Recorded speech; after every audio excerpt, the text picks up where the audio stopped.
maaf Bapak Ibu ada gangguan teknis sedikit. Iya, sudah terdengar suara saya? Oke. Sudah. Iya. Baik, saya lanjut ya. Ya, sesi hari ini terkait dengan sharing knowledge.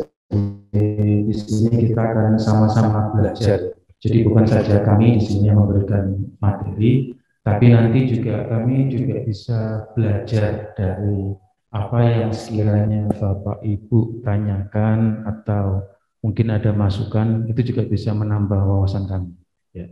Jadi itulah gunanya sharing knowledge di sini. Kita sama-sama belajar. Ya, terkait dengan pengelolaan kinerja ASN ya. Sesuai Permen PAN 6 tahun 2022. Nah, ini sebenarnya cukup unik ya kita di sini karena secara teknis sebenarnya sudah dilaksanakan ya akhir tahun kemarin kalau nggak salah ya Mas Adit ya. Iya. Akhir tahun kemarin kita sudah secara teknis sudah mengerjakannya. Nah, cuman saya tidak tahu secara prosedural apakah rekan-rekan sudah paham seperti apa alurnya. Nah, pada pagi ini kami akan coba sharingkan terkait hal ini. Bagaimana alurnya untuk penyusunan SKP sesuai Permen 6 tahun 2022. Mungkin bisa masuk ke materi yang pertama, slide-nya coba, bisa Mbak? Iya. Apakah sudah berubah? Oke. Ya, ini terkait sejarah ya. Maaf, saya bisa berdiri, nggak apa-apa. Berdiri. Oke. Baik, maaf.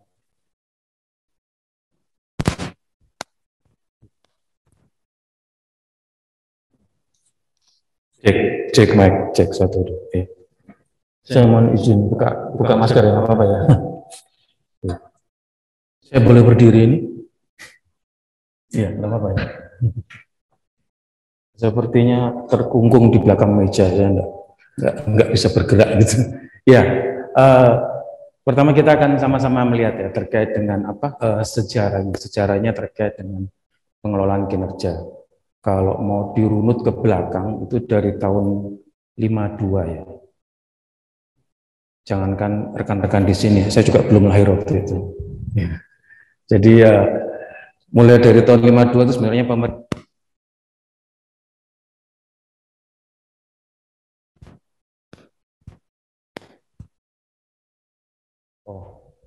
bisa, saya harus duduk ya. Oh bisa, oke, iya. Iya, oke. Sebenarnya dari tahun 52 pemerintah sudah mulai melaksanakan terkait seperti apa sih kinerja dari seorang PNS itu. Jadi di tahun 52 itu sudah lahir itu yang namanya Daftar Penyataan Kecakapan Pegawai Negeri. Ya. Terus kemudian ada perubahan di tahun 79. Di tahun 79 ini yang mungkin saya dan beberapa rekan kami di sini yang mati lagi, Mas? Udah? Oke. Iya, beberapa rekan kami di sini yang senior merasakan ini ya, apa namanya DP3 itu. Ya, terkait dengan DP3. Nah, kemudian di tahun 2011 barulah Menpan itu ingin melihat gimana alur atau prosedur kerja dari pimpinan, dalam hal ini dari jabatan pimpinan tinggi ya, JPT, bagaimana alurnya itu bisa sampai turun ke bawahnya. Jadi dibagi habis semua itu seperti apa.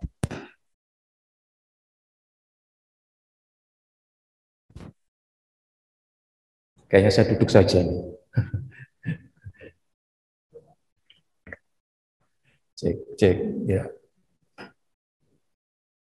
Ya, maaf di Zoom, mungkin suara. Cek, iya. Maaf Bapak Ibu yang di Zoom mungkin suaranya putus-putus. Ini ada sekali lagi terjadi kendala teknis. Ya. Oke, saya lanjut ya, apa ya? Ya. Oke, kemudian saya ulangi lagi di tahun 2011 itu lahirlah PP 46. Ini di sini pertama kali muncul apa yang namanya SKP, ya, sasaran kerja pegawai. Nah, seperti tadi saya sampaikan, harapan Menpan, mereka mau melihat bagaimana tugas itu ya, atau target kerja itu dari pimpinan di atas itu bisa terintegrasi sampai ke bawah, gitu ya. Nah, tapi pada kenyataannya di PP 46 ini ternyata seharusnya keinginannya Menpan itu dari pimpinan di atas menyusun terlebih dulu gitu, terlebih dulu terkait dengan SKP-nya, tapi ternyata pada kenyataannya yang terjadi di lapangan itu bukan pimpinan yang menyusun lebih dulu, tapi bawahan yang menyusun lebih dulu. Jadi bawahan menyusun, kemudian dari staff ya, staff naik eselon 4, eselon 4 naik eselon 3, eselon 3 baru terakhir nanti pimpinan bertanya, apakah sudah selesai semua? Nah, baru kemudian dirangkum seperti itu. Padahal itu tidak sesuai dengan keinginan Menpan, gitu ya. Nah, itu yang terjadi di PP 46 tahun 2011. Nah, sehingga di tahun 2019 Menpan mengeluarkan PP 30. Nah, ini PP 30 ini ditetapkan kalau saya tidak salah itu bulan April 2019 dan dia berlaku 2 tahun setelahnya gitu. 2 tahun setelahnya.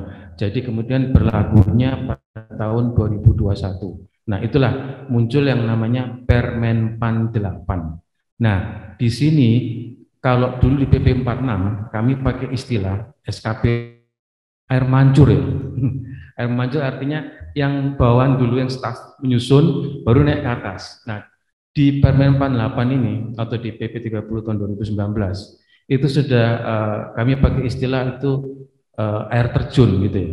Kenapa air terjun? Karena ketika pimpinan di atas belum menyusun itu akan sulit menyusun. Karena apa? Karena ini berkaitan dengan perjanjian kinerja yang menjadi dasar untuk penyusunan SKP seorang JPT. Nah, yang paham perjanjian kinerja itu hanya di tingkat JPT atau pimpinan unit kerja mandiri. Sehingga hanya mereka yang paham seperti apa itu terkait sasarannya, indikatornya, dan targetnya segala. Nah, untuk kemudian nanti bisa dijabarkan ke bawahnya untuk bawahnya nanti mengintervensi kira-kira dari tugas atau target kerja pimpinan itu mana-mana saja yang akan disasar menjadi target kerja dari bawahannya. Nah, jadi di Permenpan 8 ini udah sifatnya air terjun ya, jadi dari atas ke bawah. Jadi pimpinan harus menyusun dulu, setelah pimpinan menyusun baru kemudian lanjut ke bawahnya sampai di bawah. Nah, sayangnya Permenpan 8 cuman berusia 6 bulan. Ya. Jadi cukup unik untuk kami yang mengalami ya untuk PNS ya. Di tahun 2021 itu kami menyusun 2 SKP dengan 2 model gitu. Jadi untuk Januari sampai Juni kami menggunakan PP 46 yang tahun 2011 itu, PP yang lama. Nah, untuk bulan Juli sampai Desember kami menyusun menggunakan Permenpan 8 atau PP 30 tahun 2019. Jadi ada 2 model kami menyusunnya. Ya, dengan istilahnya rekan-rekan dengan apa ya? Dengan berdarah-darah itu kami menyusun karena 2 model yang berbeda. Jadi kami mencoba berusaha untuk memenuhi ketentuan regulasi untuk mengumpulkan dengan 2 model tersebut, PP 46 dan PP 30 atau Permenpan 8 tahun 2018. Nah, di tahun 2022 bulan Februari lahirlah Permenpan nomor 6 tahun 2022. Berubah semua. Ya, berubah semua, cuman ruhnya masih sama. Jadi tetap sama, ruhnya itu tetap air terjun ya. Jadi sebelum pimpinan dalam hal ini JPT atau pimpinan unit kerja mandiri menyusun SKP-nya, maka yang bawah tidak akan mungkin bisa menyusunnya. Oke, jadi di Permenpan 6 tetap sama, cuman nanti ada beberapa perubahan. Oke, bisa next. Tak tolong ya. Oke. Nah, ini transformasinya ya dari PP 46 ke PP 30 atau Permen 8 tahun 2019. Nah, di sini kita bisa lihat itu di yang bagian kiri dan bagian kanan itu ya. Kalau di kiri itu dulu di PP 46 itu berbasis aktivitas, jadi berbasis kerja ya. Jadi laporannya tuh bunyinya tuh terkait dengan bagaimana kinerja kita. Di Permen 46 itu sudah, atau mulai dari Permen 48 itu sudah berbasis hasil atau capaian. Nah, contoh seperti ini.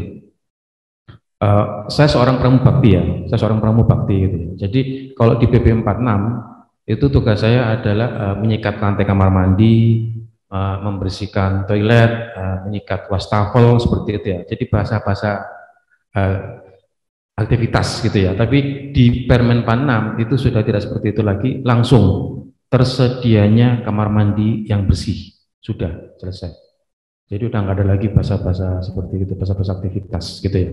Nah, terus yang kedua lagi perubahannya, kalau dokumen yang lama atau dokumen SKP yang lama itu dia statis gitu ya, kaku. Nah, sedangkan di Permen 46 yang baru ini sifatnya itu agile. Ya, nanti kita lihat ya, maksudnya apa agile itu?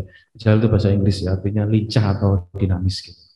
Nah, terus untuk yang PP 46, PP yang lama itu ditetapkan di awal tahun, kemudian dinilai di akhir tahun. Nah, kalau untuk Permen 46 atau SKP yang terbaru ini, itu direview atau akan dievaluasi secara berkala, secara periodik. Nah, untuk periodiknya dikembalikan ke masing-masing instansi, mau menggunakan yang evaluasi per bulan, monggo, atau per triwulan juga monggo. Ya, itu sarannya Menpan. Kenapa per triwulan nanti di belakang nanti saya jelaskan selanjutnya ya. Oke, lanjut. Slide-nya tolong. Iya. Nah, ini yang perubahan yang cukup signifikan ya, dari Permen 48 yang di tahun 2021 itu berubah ke Permen 6 tahun 2022. Yang pertama, terkait dengan SKP di Permen 8 yang dulu itu hanya mengakomodir SKP untuk PNS. Ya, tapi kalau di Permen 6 ini mengakomodir untuk ASN. Jadi ASN tahu ya siapa? PNS dan P3K, betul ya. Jadi sudah mengakomodir PNS dan P3K. Jadi PNS dan P3K menyusun atau membuat SKP yang sama. Jadi sama, tidak ada perbedaan. Jadi Permen 6 ini sudah mengakomodir untuk ASN, PNS dan P3K. Nah, terus yang kedua itu terkait dengan perilaku kerja. Perilaku kerja itu kalau dulu di PP 46 atau di Permen 8 itu ada yang namanya aspek perilaku. Itu ada 5 ya. Orientasi pada pelayanan, terus komitmen dan seterusnya, itu ada di situ.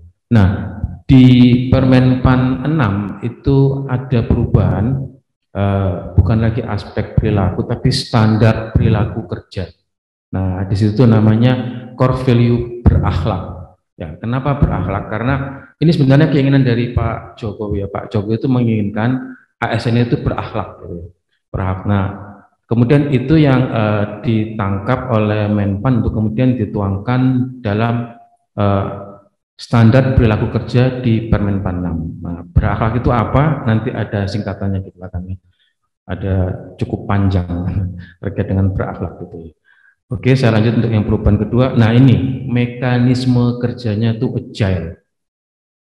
Agile itu artinya lincah atau dinamis gitu ya. Jadi kalau dulu kan sifatnya itu model yang lama tuh kaku gitu ya. Jadi kalau sekarang tuh pimpinan, dalam hal ini JPT atau pimpinan unit kerja mandiri, dia bisa serta-merta mengambil sebuah keputusan atau kebijakan demi tercapainya target organisasi untuk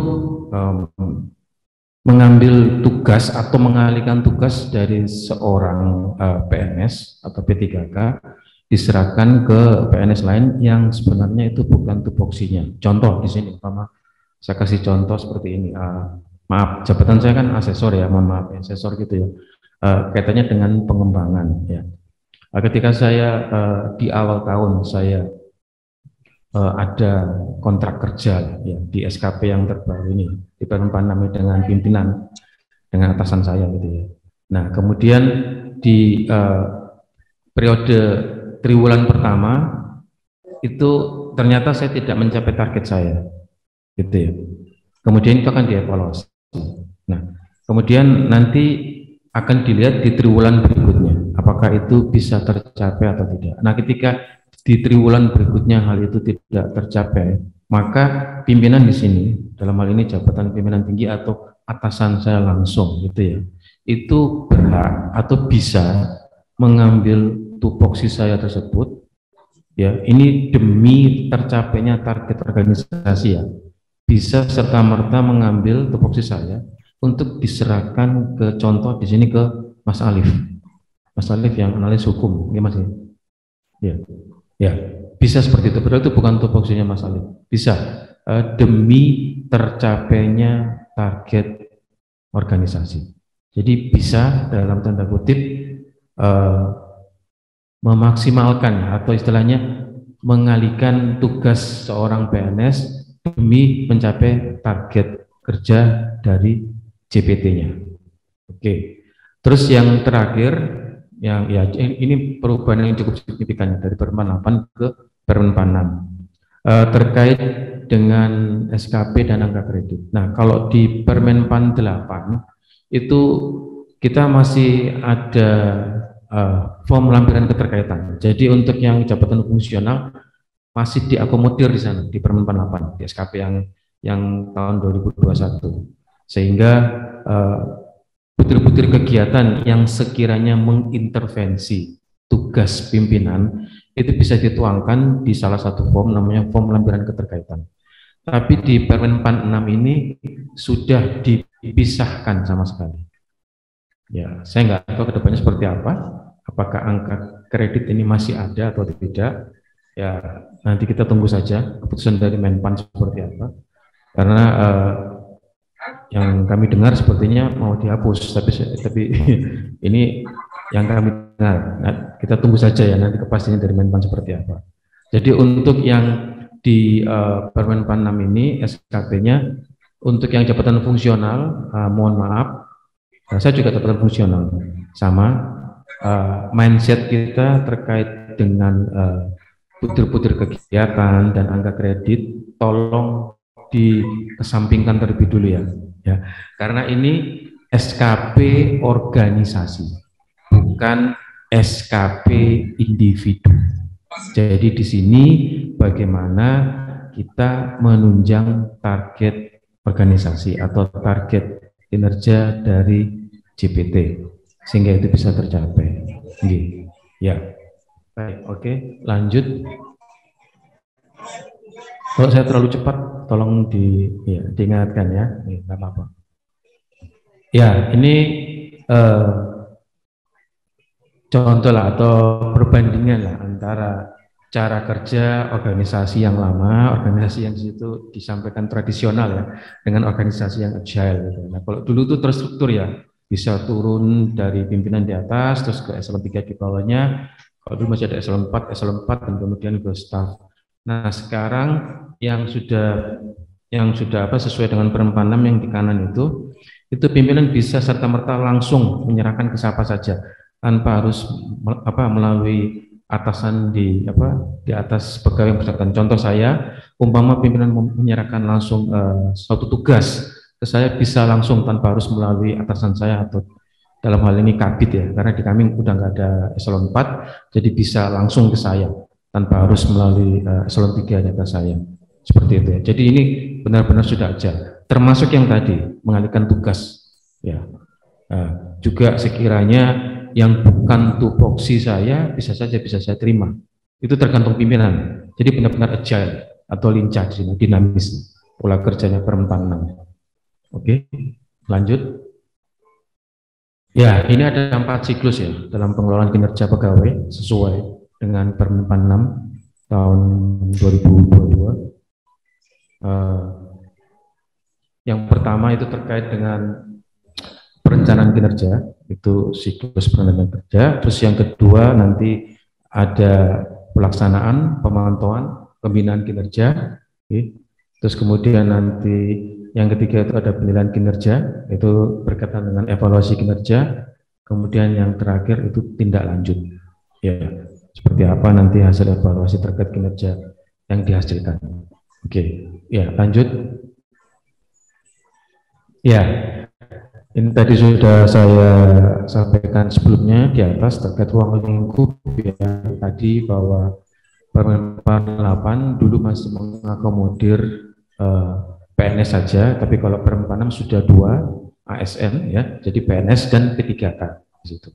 Nah, untuk tahapannya, kalau dulu di yang lama itu di Permen 8 itu perencanaan kinerja, kalau sekarang di Permen 6 dalam perencanaan kinerja itu sudah diubah ke penetapan dan klarifikasi ekspektasi. Nah, di tahap yang pertama ini pimpinan sudah istilahnya dia memastikan dari target atau sasaran-sasaran yang ada di perginya itu beliau istilahnya mengklarifikasi kira-kira dari bawahannya. Contoh seperti di sini Pak Kakandek ya. Jadi ketika di awal itu beliau sudah mengklarifikasi kira-kira dari semua sasaran saya yang ada di perjanjian kinerja saya itu dari kelima kepala bidang yang ada di bawah saya itu mana saja yang akan mengintervensi. Ya, di situ ada klarifikasi ekspektasi terkait dengan target kinerja beliau yang akan diintervensi oleh bawahannya. Nah, kemudian selanjutnya nanti ada pendokumentasian kinerja. Ini terkait dengan ini salah satu kelemahan. Terkadang kita mengerjakan tapi kita tidak mendokumentasikan atau menyimpan hasil dari kerja kita. Itu kesulitan ketika kita harus mencari bukti-bukti bukti dukung atau eviden yang sudah kita kerjakan. Nah, ketika nanti kita sudah menyampaikan pendokumentasian kinerja kita, maka nanti akan ada feedback, pemberian umpan balik dari atasan. Ya, kemudian nanti akan dilihat apakah ada kendala di lapangan. Nah, di situ nanti akan diberikan arahan atau bimbingan untuk pengembangan kinerja dari pegawai yang bersangkutan. Nah, setelah itu nanti akan masuk di umpama kalau penilaian berperiodik ya, per triwulan gitu ya. Nah, nanti di triwulan itu yang di bulan terakhir, contoh Januari, Februari, Maret. Nah, nanti di Maret itu untuk triwulan pertama itu ada evaluasi kinerja dari pimpinan terkait dengan bagaimana hasil kerja kita, apakah sudah mencapai target atau belum. Nah, jika sudah, nanti di sana ada bargaining, ada tawar-menawar, kira-kira apa rewardnya gitu ya, dan juga kalau tidak tercapai kira-kira apa sanksinya. Ya, tapi di sini sanksi bukan ini ya, bukan sampai di seperti hukuman disiplin atau gitu, enggak. Ini dalam tahap SKP ini masih terkait dengan pembinaan dari pegawai, dan ini PNS dan P3K untuk mereka bisa mencapai target kerjanya mereka. Oke, lanjut. Nah, ini yang tadi saya sampaikan terkait aspek perilaku ya. Ini ada perubahan kalau yang di Permen 8 atau SKP yang lama di Permen 8 itu masih 5, orientasi pelayanan, komitmen, inisiatif kerja, kerjasama dan kepemimpinan. Nah, kalau di Permen 6 itu sudah berubah ya. Itu merupakan pengembangan ya dari PP 30 tahun 2019. Nah, jadi berakhlak itu sudah standar perilaku kerjanya sudah menjadi 7, sudah bukan 5 lagi ya. Jadi berakhlak itu singkatan dari itu tadi ya, mungkin sudah tahu ya, kemarin sudah mencoba mengisi kan akhir tahun kemarin kan ya, sudah yang ini sudah kan, yang jawabannya juga sama ya. Oke, iya, jadi sudah tahu kan singkatannya, berorientasi pada pelayanan, akuntabel, kompeten, harmonis, loyal, dan seterusnya ya, seperti itu. Nah, untuk yang perubahan selanjutnya, kalau di Permen 8 dulu itu ada standar perilaku kerja ya, ini sesuai jenjang jabatan.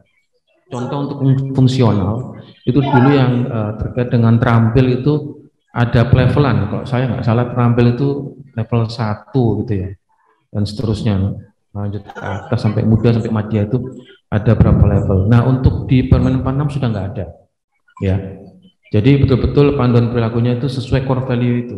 Ya, jadi sudah tidak ada lagi pelevelan. Nah, dan nanti hasil dari penilaian di core value itu atau standar perilaku kerja itu yang nanti di dalamnya ada ekspektasi khusus pimpinan.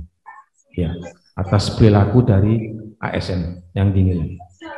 Oke, lanjut. Ya, ini untuk format SKP-nya. Ya, mungkin di sini adik-adik belum mengalami ya. Waktu itu Permen 48 tahun 2021 itu ada dua model di sana, ada model dasar dan model pengembangan. Ya, tapi pendekatannya kuantitatif, hampir sama. Ada sedikit perubahan. Nah, kalau yang di Permen 6 pendekatannya sudah menggunakan dua indikator, kualitatif dan kuantitatif. Ya, nanti perbedaannya ada, nanti selanjutnya saya jelaskan ya. Terus untuk yang menggunakan dengan format SKP, kalau dulu di Permen 46 untuk rencana kinerja itu hanya mencantumkan hasil kerja, tapi di Permen 46 untuk rencana kinerja itu sudah mencantumkan hasil kerja dan perilaku kerja. Jadi sudah jadi satu. Kalau kemarin adik-adik sempat menyusun, sempat lihat ya, mungkin sudah pernah lihat kan Excel-nya? Belum? Ada ya. Jadi sheet-nya itu kan jadi satu format gitu aja ya. Jadi antara hasil kerja, bawahnya langsung perilaku kerja. Ya kan, kalau dulu terpisah, beda sheet. Jadi yang terkait dengan hasil kerja ada di depan, nanti untuk perilaku kerjanya penilaiannya ada di halaman selanjutnya. Gitu. Sekarang sudah jadi satu untuk penilaiannya. Ya, terus untuk yang model pendekatannya dalam hal ini ada dua, ada kuantitatif dan kualitatif. Nah, kalau kuantitatif itu lebih melihat ke satuan pengukurannya. Ya, jadi di situ sudah terlihat jelas, hampir sama dengan yang Permen 48. Jadi di situ sudah bisa ditentukan. Jadi ukurannya tuh langsung bisa dilihat dari aspeknya, terus nanti indikatornya apa, terus targetnya seperti apa. Itu sudah tertuang di sana di tabel yang kuantitatif. Nah, kalau yang di kualitatif perbedaannya ini sifatnya di sini Bapak Ibu harus bisa mendeskripsikan karena di sana ada penggabungan antara ketiga poin tersebut, antara aspeknya, targetnya, juga indikatornya itu akan dituangkan dalam satu kalimat. Nah, di sini harus bisa menarasikannya, jadi harus pandai-pandai mengarang gitu ya. Ya, contoh mungkin yang kita lihat saja yang sudah ada di layar itu ya. Nah, itu di rencana kinerjanya itu kan bunyinya sama ya, yang di kolom 2 itu ya. Kalau saya nggak salah lihat itu usulan penetapan teknis KP ya, kenaikan pegawai yang disusun secara akurat dan tepat waktu gitu ya. Nah, itu di tabel yang selanjutnya yang di kualitatif itu, yang model pendekatannya kualitatif itu ya, di rencana kerjanya juga sama itu ya, bunyinya sama kan, bisa lihat ya, yang di nomor 1 itu hasil kerja, bisa lihat di sini ada ya, yang usulan kinerja itu ya. Oke, kan sama ya, sama yang di kolom 2 itu ya, yang di tabel kuantitatif ya. Nah, cuman yang di bawah, yang di ukuran keberhasilan atau indikator kinerjanya bisa dilihat di sana. Contoh yang kalimat pertama itu sudah dinarasikan di sana. Itu di sini bunyinya tidak ada usulan penetapan teknis yang BTL. BTL itu berkas tidak lengkap ya. Jadi di sana sudah tidak terjadi kesalahan terkait dengan data atau verifikasi dan selainnya. Ini kalau kita melihat dari kalimat ini, kalau merujuk ke tabel kuantitatif di aspek itu ya. Jadi kalau di tabel kuantitatif itu ada 4 aspek sebenarnya. Kualitas, kuantitas, waktu dan biaya. Cuman yang lebih sering digunakan itu 3 ini saja, kuantitas, kualitas dan waktu. Nah, kalau kita lihat kalimat yang pertama itu terkait dengan tidak ada usulan persetujuan teknis kenaikan pangkat yang berkas tidak lengkap atau BTL. Ini merujuk ke aspek apa? Kuantitas, kualitas, atau waktu? Kualitas, benar. Ya, seperti itu ya. Terus yang di kalimat selanjutnya, usulan kenaikan pangkat disampaikan kepada BKN tidak melebihi batas waktu itu ya, Oktober 2022, ya kan? Ini 25 Juli ya, deh, kalau saya tidak salah, 2022. Nah, ini berbicara tentang aspek apa? Kualitas, kuantitas, atau waktu? Iya, waktu.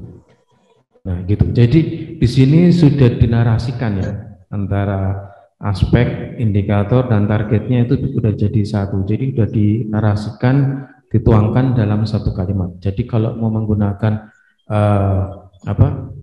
pendekatan yang dengan indikator kualitatif, jadi Bapak Ibu dan teman-teman di sini harus pandai-pandai mengarang kalimat untuk menuangkan ketiga hal tersebut, penggabungan dari ketiga hal tersebut dalam satu kalimat, sehingga bisa dipahami oleh atasan ketika akan menilai Bapak Ibu.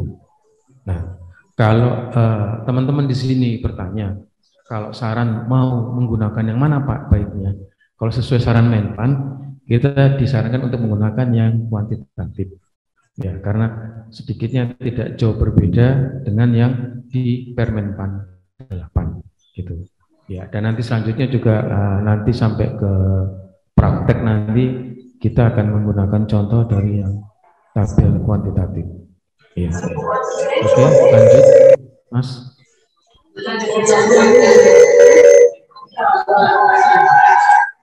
Ya, ini adik-adik mungkin tidak merasakannya, atau teman-teman di sini nggak merasakannya terkait dengan Permenpan 8 ya, tahun 2021. Dulu tuh di model Permenpan 8 atau SKP tahun 2021, Permenpan 8 itu di sana Excelnya itu begitu banyak rumus di sana. Jadi mulai dari tabel yang di awal sampai yang akhir itu semua ngeling jadi satu, gitu ya. Nah, untuk yang di Permenpan 6 ini sudah tidak ada pembobotan, tidak ada lagi rumus matematis, semuanya menggunakan kuadran kinerja. Jadi sudah tidak ada lagi pembobotan tertentu. Ya, seperti yang di Permenpan 8. Terus yang berikutnya untuk ini tadi di depan sudah saya singgung terkait dengan kinerja jabatan fungsional, sudah tidak lagi dikaitkan dengan butir kegiatan dan angka kredit. Ya. Jadi di SKP yang Permenpan 6 ini benar-benar untuk semua jabatan fungsional difokuskan untuk menunjang target organisasi. Ketika kemudian muncul pertanyaan, terus gimana Pak dengan betul-betul kegiatan saya sama angka kredit saya? Nah, itu dikembalikan ke masing-masing instansi pembina. Contoh seperti analis kepegawaian, kalau dulu di Permenpan 8 masih bisa menuangkan betul-betul kegiatan di dalam form yang tadi saya sebut, form lampiran keterkaitan. Di situ dituangkan betul-betul kegiatan yang mengintervensi tugas atasan langsungnya. Ya, tapi di Permenpan 6 sudah tidak ada lagi itu, sudah tidak diakomodir.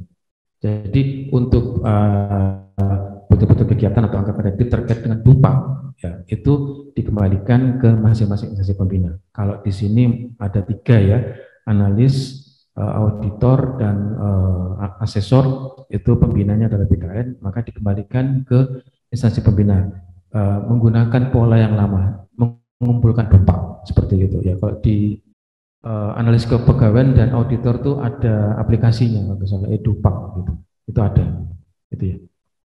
Asesor yang enggak ada, jadi masih manual, ya. Itu terkait dengan jabatan fungsional, ya. Terus untuk ketentuan peralihan di situ, ya, itu terkait dari perubahan dari Permenpan 8 2021 ke Permenpan 6 tahun 2022, ya, itu batas akhirnya di Desember 2021 ya. Kemudian di tahun 2022 sudah menggunakan yang Permenpan 6 tahun 2022. Oke, lanjut Mas. Ya, ini kita sudah mulai masuk ke penuangannya dalam SKP. Ya, itu di nomor 1 kalau Bapak Ibu lihat dan adik-adik semua di sini juga lihat, Di sana kan dijelaskan terkait dengan gambaran keseluruhan dari organisasi itu ya, itu dituangkan di dalam Renstra, rencana strategis instansi tersebut. Jadi dari Renstra inilah kemudian pimpinan unit kerja atau jabatan pimpinan tinggi itu menyusun atau membuat perjanjian kinerja atau PK dengan pejabat yang memberi atau menugaskan dia di contoh di sini seperti Pak Kepala BKN Pusat kepada Pak Kepala Kantor Regional. Nah, perjanjian kinerja itu dibuat berdasarkan Renstra. Ya. Nah, di sini Pak Kepala Kantor Regional pasti semua ya, pasti dari Aceh sampai di Papua sana semua memiliki perjanjian kinerja. Inilah yang nanti akan menjadi dasar penyusunan SKP. Dari PK inilah atau dari perjanjian kinerja inilah yang nanti akan dituangkan ke dalam SKP JPT. Ya. Nah, nanti penuangannya nanti akan saya tunjukkan nanti di slide selanjutnya ya. Kemudian setelah dituangkan di dalam form SKP dari JPT terkait dengan perjanjian kinerja, semua yang ada di perjanjian kinerja itu mulai dari sasaran, indikatornya, targetnya, itu semua nanti dituangkan di dalam SKP JPT. Nah, kalau di SKP JPT sudah bunyinya rencana hasil kerja, terus indikator dan juga target. Nah, cuman bedanya nanti di SKP-nya JPT itu ada satu kolom tambahan, itu namanya kolom perspektif. Ya, di kolom perspektif itu ada 4 poin atau 4 item. Ada penguatan internal, proses bisnis, penerima layanan, dan anggaran. Ya, jadi ada 4 di situ. Itu lah terkait dengan perspektif ini itu menggambarkan rencana hasil kerja, indikator yang ada di perjanjian kinerja JPT. Jadi perspektif itu menggambarkan secara tidak langsung terkait dengan indikatornya. Ya, itu mengarahnya kemana? Dengan indikator yang pertama yang ada di pergibnya beliau, dalam hal ini kepala kantor, itu untuk indikator dari rencana hasil kerja yang pertama. Dengan indikator ini itu kira-kira dia mengarah perspektif yang mana? Apakah penerima layanan, proses bisnis, penguatan internal, atau anggaran? Ya, nanti di tabelnya nanti ada, nanti ketika praktik nanti akan dijelaskan nanti. Ya, terus setelah SKP JPT ini jadi, kemudian menyusun yang kedua itu form manual indikator. Nah, di form manual indikator ini akan dijabarkan secara rinci terkait dari masing-masing indikator dari jabatan pimpinan tinggi yang tadi tertuang di dalam perjanjian kinerja beliau, yang juga sudah dituangkan ke dalam SKP-nya beliau. Ya, jadi masing-masing indikator itu seperti apa? Kenapa untuk manual indikator ini harus dibuat? Karena ini terkait dengan rencana strategis beliau beserta kebijakan-kebijakan beliau yang akan dikeluarkan terkait dengan rencana hasil kerja tersebut atau indikator tersebut. Ya. Jadi dengan indikator tersebut beliau inginnya seperti apa ke depannya nanti. Nah, manual indikator ini pun nanti yang akan membantu untuk nanti semua staf atau pegawai yang berada di bawah beliau bisa memahami dari indikator-indikator itu kira-kira mana yang bisa saya intervensi atau mana yang harus saya intervensi menjadi tugas saya. Nah, itu membutuhkan manual indikator. Contoh, kalau di perjanjian kinerjanya Pak Kepala itu kalau saya tidak salah itu indikatornya jumlahnya ada 14 ya, sedikit ya. Nah, ada 14 indikator. Nah, maka di manual indikator itu harus dibuat 14 manual indikator. Jadi masing-masing indikator itu akan dibedah gitu. akan di apa ya, akan ditelanjangi gitu ya, maksudnya akan dilihat gitu ya, ini mengarahnya kemana, tujuannya apa, nanti definisinya apa, terus formulanya apa, terus nanti satuan pengukurannya apa, nah gitu. Sampai nanti ke apa, hasilnya nanti seperti apa, masuk di output kendali rendah atau outcome antara atau outcome, nah seperti itu ada semua nanti di manual indikator. Nah setelah manual indikator, ini yang form yang kedua ya, dari JPT ya. Tadi yang pertama masih ingat kan, SKP JPT, yang kedua form manual indikator. Kemudian form yang ketiga menyusun lampiran SKP. Ya, nah di lampiran SKP ini di situ ada 3 item juga, yaitu terkait dengan sumber daya, skema pertanggungjawaban, dan konsekuensi. Nah, sumber daya di sini terkait dengan sumber daya apa yang sekiranya ketika itu SKP-nya JPT, SKP-nya Pak Kakanrep dalam hal ini di item terkait dengan sumber daya itu kira-kira beliau itu menginginkan sumber daya manusia. Contoh di Kanrek 2 Surabaya itu yang dibutuhkan berapa, dengan kualifikasi apa. Contoh, beliau membutuhkan analis kepegawaian, ya, jumlahnya berapa untuk satu kantor regional 2 ini. Mungkin skupnya besar ya, karena skupnya organisasi, jadi mungkin beliau membutuhkan, mungkin untuk analis kepegawaian itu membutuhkan 5 gitu, 5 analis kepegawaian, terus kualifikasinya apa gitu mendirikannya. Terus juga mungkin membutuhkan peralatan komputer berapa. Nah seperti itu, tapi skupnya besar ya, karena skupnya kantor regional jadi skupnya besar. Jadi secara global gitu dibutuhkan berapa, dan juga peralatan humas dan seterusnya terkait dengan jabatan-jabatan yang dibutuhkan untuk menunjang target kinerja beliau di kantor ini. Dan bukan hanya sumber daya manusia, tapi juga sumber daya lainnya seperti Satpras. Ya, dibutuhkan seperti apa? Mungkin ruangan, mungkin beliau akan membutuhkan, mungkin sekarang kita lagi seleksi yang terkait P3K ya, jadi mungkin dibutuhkan ruang cat baru atau apa, itu bisa, mungkin untuk Satpras terkait itu beliau bisa juga mencantumkan hal itu di dalam lampiran SKP-nya. Nah itu terkait nanti dengan bargaining tawar-menawar antara beliau dengan Kepala BKN Pusat, itu nanti ada di lampiran SKP. Nah, kemudian di skema pertanggungjawaban itu terkait dengan bentuk dari atau output dari masing-masing indikator. Jadi, ketika itu SKP seorang JPT, maka di lampiran SKP itu indikator yang akan dituangkan, laporan atau output yang akan dituangkan di dalam skema pertanggungjawaban itu sesuai dengan indikator. Jadi contoh seperti tadi saya sampaikan, indikatornya Pak Kakanrep ada 14, yang tadi dibedah di manual indikator tadi. Nah, di lampiran SKP, di skema pertanggungjawaban, outputnya itu jumlahnya sejumlah indikator. Jadi ketika indikatornya 14, maka di skema pertanggungjawabannya juga 14, sesuai indikator. Jadi di situ nanti ya bentuknya bermacam-macam, bisa laporan, bisa dokumen, bisa kegiatan. Ya, tergantung dari masing-masing indikator nanti mengarahnya kemana. Ya. Nah, setelah selesai dari lampiran SKP,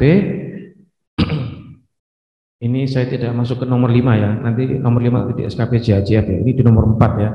Selanjutnya nanti selesai di form yang ketiga dari lampiran SKP seorang JPT. Jadi saya ulang lagi, pertama tadi seorang JPT menyusun SKP JPT, manual indikator, dan lampiran SKP. Kemudian lanjut ke form umpan balik. Nah, form umpan balik ini tabelnya atau template-nya itu sama dengan SKP JPT-nya, ada tambahan 2 kolom di samping kanan. Itu kolom terkait bukti dukung atau eviden atau output apa yang dihasilkan dari rencana hasil kerja, dan umpan balik. Nah, dalam hal ini umpan balik dari pejabat penilainya. Hanya itu saja perbedaannya antara SKP JPT dengan form umpan balik JPT. Jadi ada tambahan 2 kolom ya di samping kanan. Nanti akan ditunjukkan oleh Mas Adit nanti ketika praktek. Nah, itu form yang keempat nanti. Setelah form umpan balik, kemudian masuk ke form evaluasi kinerja. Nah, di form evaluasi kinerja ini tabelnya atau template-nya sama dengan yang di form umpan balik. Hanya ada tambahan di bagian atas. Itu nanti ada kolom pola distribusi. Nanti di situ ada gambar kurva yang akan membantu untuk menetapkan terkait pola pendistribusian. Nah, itu nanti aja ketika masuk di tabel ya. Nah, setelah form yang kelima ini, form evaluasi kinerja, kemudian form yang terakhir yang disusun oleh seorang JPT adalah dokumen evaluasi kinerja. Nah, di dokumen evaluasi kinerja itu di tabelnya, di situ ada pegawai yang dinilai, dalam hal ini Pak Kakanrek, terus pejabat penilai, Pak Kepala BKN, dan atasan pejabat penilai. Itu di dokumen evaluasi. Okay. Nah, terus di dokumen evaluasi itu nanti yang tanda tangan ada dua, pegawai yang dinilai dengan pejabat penilai. Tetapi ketika pegawai itu dinilai keberatan dengan hasil penilaian dari pejabat penilai atau atasan langsungnya, maka yang tanda tangan di dokumen evaluasi ada 3 orang. Selain pegawai yang dinilai, pejabat penilai, dan atasan pejabat penilai sebagai mediator atau memediasi, di mana terkait dengan keberatan dari pegawai yang dinilai. Oke, itu untuk SKP JPT ya. Jadi saya langsung potong di sini. Saya langsung jelaskan bahwa mulai dari perencanaan sampai kinerja untuk seorang JPT itu menyusun nanti 6 form per periode. Tadi itu SKP. Yang pertama SKP JPT, manual indikator, lampiran SKP, terus form umpan balik, form evaluasi kinerja, dan dokumen evaluasi kinerja. Oke, itu SKP JPT. Ya, jadi hanya ada 2 model pendekatan tadi saya bilang kualitatif dan kuantitatif, dan kita menggunakan yang kuantitatif. Nah, cuman kalau untuk model SKP-nya sendiri juga ada 2, SKP JPT dan SKP JAJF. JAJF itu jabatan administrasi dan jabatan fungsional. Ya, jadi yang berada di bawahnya JPT itu semua menyusun SKP JAJF dengan tabel JAJF. Gitu. Nah, untuk SKP JAJF yang pertama harus disusun. Nah, itu baru kita masuk ke nomor 5. Yang pertama disusun adalah metrik peran hasil. Nah, kita harus tahu metrik peran hasil itu, maksudnya kita harus tahu tugas-tugas dari atasan kita, apa yang akan kita intervensi. Ya, jadi contoh di sini kalau umpama kabit ya, langsung kabit gitu ya. Jadi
Ya. Oke, kita lanjut ya. Ya, saya ulang sekali lagi ya. Untuk SKP JAJF itu, maaf, untuk SKP Jabatan Administrasi dan Jabatan Fungsional itu yang pertama harus disusun adalah form metrik peran hasil. Nah, metrik peran hasil ini untuk melihat tugas-tugas atasan kita yang akan kita intervensi. Contoh, kalau di sini Pak Kepala Kantor ya, Pak Kepala Kantor, yang akan tertuang nanti di metrik peran hasilnya. Jadi di bawahnya Pak Kepala Kantor ada eselon 3 ya, semua kabit dan kabak gitu ya. Jadi ketika seorang JPT diintervensi oleh pegawai yang berada di bawahnya. Kalau contoh di sini eselon 3 langsung mengintervensi punyanya Pak Kakanrek, maka yang diintervensi di dalam metrik itu adalah indikator kinerjanya beliau ya. Jadi JPT sama pimpinan unit kerja mandiri kan menyusun SKP-nya kan SKP JPT ya. Nah, ketika pegawai yang berada langsung di bawah beliau itu mengintervensi indikatornya beliau. Nah, kemudian ketika eselon 3 ini sudah mengetahui mana saja tugas dari pimpinan atau indikator-indikator pimpinan yang diintervensi oleh mereka, maka itu akan menjadi rencana hasil kerja mereka. Nantinya untuk pegawai yang berada di bawah eselon 3 ini mengintervensi tugas-tugas dari eselon 3 bukan mengintervensi indikator, tetapi mengintervensi rencana hasil kerja. Paham ya? Ya. Jadi yang langsung di bawahnya JPT itu mengintervensi indikator. Indikatornya JPT-nya. Dalam hal ini indikatornya Pak Kepala Kantor Regional. Nah, eselon 3 nanti setelah membuat SKP, nah nanti di metriknya, umpama saya di bawahnya Kabit PDSK. Setelah Kabit PDSK menyusun metriknya, sudah tahu ya, indikator mana dari Pak Kakandet yang diintervensi oleh Kabit PDSK, dan itu menjadi rencana hasil kerja Kabit PDSK. Nah, rencana hasil kerja Kabit PDSK inilah yang nanti akan saya lihat, mana-mana yang akan saya intervensi. Gitu. Di situ perbedaannya ya. Jadi kalau yang langsung di bawahnya JPT atau pimpinan unit kerja mandiri, mereka mengintervensi indikator. Tapi kalau yang di bawahnya JAJF, seperti di bawahnya eselon 3 dan seterusnya sampai ke bawah, itu mengintervensi rencana hasil kerja. Oke, kembali ke form. Nah, ketika untuk SKP JAJF, pertama yang disusun adalah metrik peran hasil. Perbedaannya dengan yang Permen 8, kalau dulu metrik peran hasil itu panjang. Jadi mulai dari Pak Kepala Kantor, terus semua eselon 3 yang ada di bawahnya, terus kemudian langsung terus breakdown sampai semua pelaksana atau staf yang berada di bawahnya eselon 3, termasuk fungsional semua. Nah, kalau Permen 6 tidak, cukup 2 saja, 2 kolom saja. Atasan langsung Anda dengan Anda, sudah cukup 2 saja. Ya. Jadi contoh seperti saya mengintervensi Kabit PDSK. Jadi di tabel metrik peran hasil itu yang di atas saya itu nama kepala bidang saya, terus jabatannya apa, terus semua rencana hasil kerjanya. Ingat rencana hasil kerja ya, karena beliau mengintervensi indikatornya Pak Kepala. Jadi yang tertuang situ adalah rencana hasil kerja. Saya akan mengintervensi rencana hasil kerja beliau. Di bawahnya nama beliau, baru nama saya, jabatan saya, dan kemudian langsung mengintervensi semua rencana hasil kerja beliau. Jadi untuk JAJF kita harus menyusun metrik dulu, MPH. Setelah kita tahu tugas-tugas dari pimpinan mana saja yang kita intervensi, dan ketika kita menuangkannya di dalam metrik, itu sudah bahasa hasil, bahasa capaian, ya, udah bukan bahasa aktivitas. Ya, jadi sudah bahasa capaian, ya, tersusunnya atau tersedianya atau terlaksananya seperti itu. Ya, jadi sudah ada, udah dalam bahasa hasil. Oke, di metrik. Nah, setelah di metrik itu sudah dituangkan dengan bahasa hasil, dari metrik itulah maka kita akan copy paste, kita tuangkan ke SKP-nya kita, SKP JAJF. Ya, SKP-nya kita tuangkan dari metrik tadi. Jadi kita copy yang tadi mana-mana yang kita intervensi punyanya pimpinan. Nah, kita copy ke dalam SKP-nya kita, SKP JAJF. Nah, ada perbedaan antara SKP JPT dan SKP JAJF. Untuk SKP JAJF, template atau tabelnya sedikit cukup panjang karena di sana ada rencana kerja pimpinan yang akan kita intervensi mana aja, termasuk indikatornya, terus rencana hasil kerja kita, terus indikator, aspek, dan target. Ya, nah aspek di sini dari rencana hasil kerja kita itu nanti kira-kira kita mau penggambarannya atau hasilnya atau outputnya itu kita mau tuangkan dalam bentuk aspek kuantitas atau kualitas atau waktu. Kalau kuantitas itu berbicara terkait ya jumlahnya berapa yang kita kerjakan, gitu. Kalau terkait dengan kualitas itu dengan hasilnya seberapa bagus gitu, atau ya ini biasanya kalau kualitas itu berbicara terkait dengan persentase. Ya, seberapa baik yang kita kerjakan. Terus kemudian kalau waktu terkait dengan tenggat waktu yang kita butuhkan untuk menyelesaikan tugas atau rencana hasil kerja kita. Terus kemudian nanti berapa targetnya.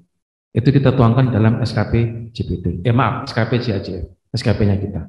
Ya, jadi sedikit lebih panjang daripada SKP JPT. Nah, setelah tadi metrik, terus SKP JAJF, baru kemudian kita juga akan menyusun lampiran SKP. Nah, cuman bedanya tadi kalau yang SKP JPT disusun sejumlah, masih ingat di lampirannya sejumlah apa untuk skema pertanggungjawabannya? Sejumlah indikator. Kalau kita sesuai dengan rencana hasil kerja kita, di situ ada berapa yang mengintervensi atasan kita. Nah, nanti di lampiran SKP itu di skema pertanggungjawabnya dituangkan sesuai rencana hasil kerja kita. Ketika di situ ada 4, ya tuangkan di situ bentuknya skema pertanggungjawabannya seperti apa, tuangkan juga 4 gitu. Ya, terus untuk sumber daya, nah tentu saja kita kan lebih di bawahnya Pak Kepala Kantek ya. Jadi kalau tadi saya sampaikan bahwa terkait dengan sumber daya, kalau untuk level eselon 2 atau jabatan pimpinan tinggi, skupnya skup organisasi, sehingga ketika berbicara tentang sumber daya manusia, kebutuhannya jelas lebih besar, ya kan, karena untuk memenuhi target organisasi. Nah, kalau itu ketika masuk di lampiran SKP seorang eselon 3 atau kepala bidang atau kepala bagian TU, maka skupnya lebih kecil, masuk ke bidang atau bagian itu saja. Jadi contoh kalau di bidang PDSK itu mungkin kabitnya untuk sumber daya manusianya mungkin membutuhkan tambahan analis audiowan, tambahan audiowan di sana mungkin 2 gitu ya, mungkin ada tambahan 2, terus karena alasannya berbagai hal ya, bisa mungkin karena akan ada yang pensiun atau bagaimana sehingga dibutuhkan 2. Terus juga nanti bisa juga tambahan asesor, nah seperti itu untuk sumber daya manusianya. Sumber daya terkait dengan servernya juga bisa, mungkin dibutuhkan laptop atau mungkin PC, ya jelas ruang lingkupnya lebih kecil ya, bukan organisasi ya. Jadi ketika berbicara bidang jelas lebih kecil lah, mungkin dibutuhkan laptop yang mungkin berapa ya, terkait dengan ya tawar-menawar antara eselon 3-nya dengan pimpinannya. Jadi mungkin bisa laptop 1 saja mungkin untuk yang beliaunya yang kepala bidang, atau mungkin juga 2 atau 3 dengan orang-orang tertentu yang mungkin dilihat persentase kerjanya itu tinggi gitu ya, sehingga itu bisa diberikan permohonan untuk diberikan laptop. Nah seperti itu terkait dengan Sarpras. Itu hanya contoh saja, contoh kasusnya. Nah terkait dengan konsekuensi sini tadi saya sampaikan ada 2 ya konsekuensinya. Itu ada apabila memenuhi ekspektasi pimpinan, rewardnya apa? Apabila tidak memenuhi ekspektasi, manisnya apa? Tapi di sini sekali lagi saya sampaikan tadi, sanksinya terkait hanya pembinaan. Jadi kalau reward di sini umpama contoh seperti eselon 3 nanti ya di lampiran SKP-nya ketika terkait dengan konsekuensi apabila memenuhi ekspektasi pimpinan. Ini kan positif kan? Nah, jadi beliau bisa saja mungkin diikutkan bagi yang belum ya, diklat teknis atau diklat PIM eselon 3 atau mungkin diklat teknis lainnya, atau juga mungkin bisa ikut studi banding ke luar negeri. Itu tergantung bargaining, tawar-menawar antara eselon 3 dengan Pak Kepala. Gitu. Terus terkait dengan yang negatif apabila tidak memenuhi ekspektasi pimpinan, itu lebih kepada mungkin bersedia untuk diberikan bimbingan atau konseling. Ya seperti gitu ya. Bimbingan atau konseling, atau bisa juga pendampingan secara langsung seperti coaching atau mentoring. Ya. Jadi sifatnya masih pembinaan ya untuk di lampirannya. Jadi untuk SKPJ AJF tadi sudah sampaikan dengan yang tadi disusun oleh JPT. Lanjut ke form umpan balik. Nah, form umpan baliknya sama dengan tadi SKP-nya JAJF, persis sama. Hanya ada tambahan 2 kolom terkait dengan bukti dukung atau eviden dan umpan balik dari pimpinan. Terus kemudian ada form evaluasi kinerja juga sama.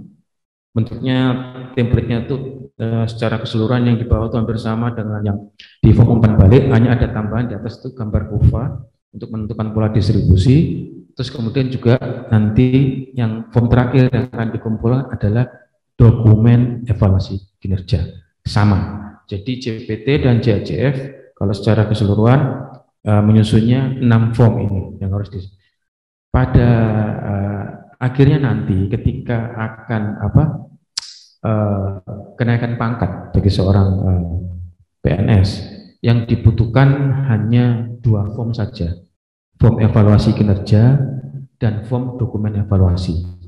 Ya, jadi hanya 2. Tapi bukan berarti rekan-rekan dan Bapak Ibu sekalian hanya menyusun 2 ini saja, karena untuk mencapai 2 form ini kita harus melalui tahapan-tahapan tadi, ya, menyusun metrik, SKP, terus menyusun lampiran, ada form umpan balik, nah, seperti itu. Sehingga nanti tersusunlah form evaluasi kinerja dan dokumen evaluasi kinerja. Ya, jadi itu 2 model SKP, SKP JAJF dan SKP JPT. Oke, lanjut ke slide berikutnya. Nah, ini contohnya. Ini untuk SKP JPT. Ya, ini dengan model kuantitatif ya. Ya, model kuantitatif. Nah, untuk yang di atas itu terkait dengan identitas, di situ jelas pejabat penilai dan pegawai yang dinilai, ya, dituangkan di sana. Nah, untuk yang di kolom sebelah kanan, untuk yang pejabat penilai kinerja di situ, itu untuk NIP itu ada tanda kutip itu ya, dalam kurung opsional. Opsional itu kenapa? Karena ada di daerah itu untuk yang khusus seperti kantor-kantor pelayanan ya, yang sudah BLUD gitu ya, seperti rumah sakit umum, itu kadang direkturnya itu mereka kan mengadakan seleksi terbuka. Kadang direkturnya itu bukan dari ASN atau non ASN, sehingga ketika dia bukan ASN atau non ASN, dia tidak memiliki NIP. Ya, nah makanya di situ dituangkan untuk NIP-nya opsional. Kalau dulu itu cukup menjadi kendala ya, Mas Adit ya, ketika di lapangan ya, untuk menjelaskan hal itu gimana terus untuk penilaian KMI. Nah, kalau sekarang sudah diakomodir di aplikasi CASN, jadi di salah satu itemnya itu sudah ada, nanti untuk JPT-nya itu memilih semacam item itu, memilih bahwa dia non ASN, supaya dia bisa menilai pegawai yang berada di bawahnya. Ya.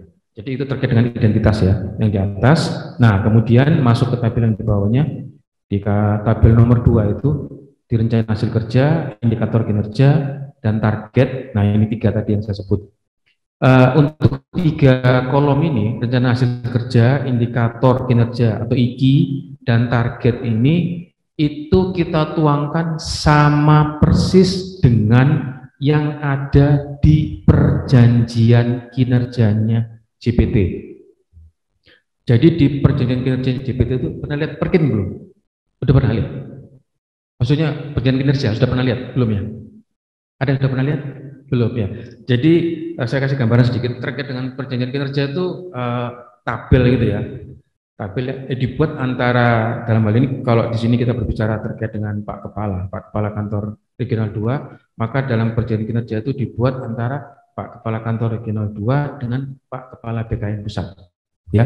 Nah, di bawahnya itu ada tabel. Tabelnya itu ada 3 kolom, ada sasaran, ada indikator, ada target. Jadi sasarannya itu apa terkait yang akan yang menjadi target kinerja dari Pak Kepala Kantor untuk tahun 2023 lah, kasarannya seperti itu ya. Itu sasarannya apa, terus indikatornya apa, bisa indeks atau apa di situ, terus targetnya berapa. Nah, itu sama persis yang ada di perjanjian kinerja antara target, indikator, dan sasaran.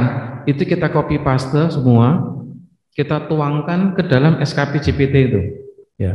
Jadi yang sasaran kita copy paste, kita tuangkan di rencana hasil kerja di kolom nomor 2. Terus yang indikator juga sama, kita copy paste, kita tuangkan di dalam kolom indikator. Terus yang target juga sama, kita tuangkan di dalam kolom target. Ya. Nah, untuk rencana hasil kerja, nah, ketika nanti kita sudah copy paste, kemudian menuangkannya ke dalam tabel, kita copy paste dari perkinnya atau perjanjian kinerja JPT ke dalam SKP-nya beliau.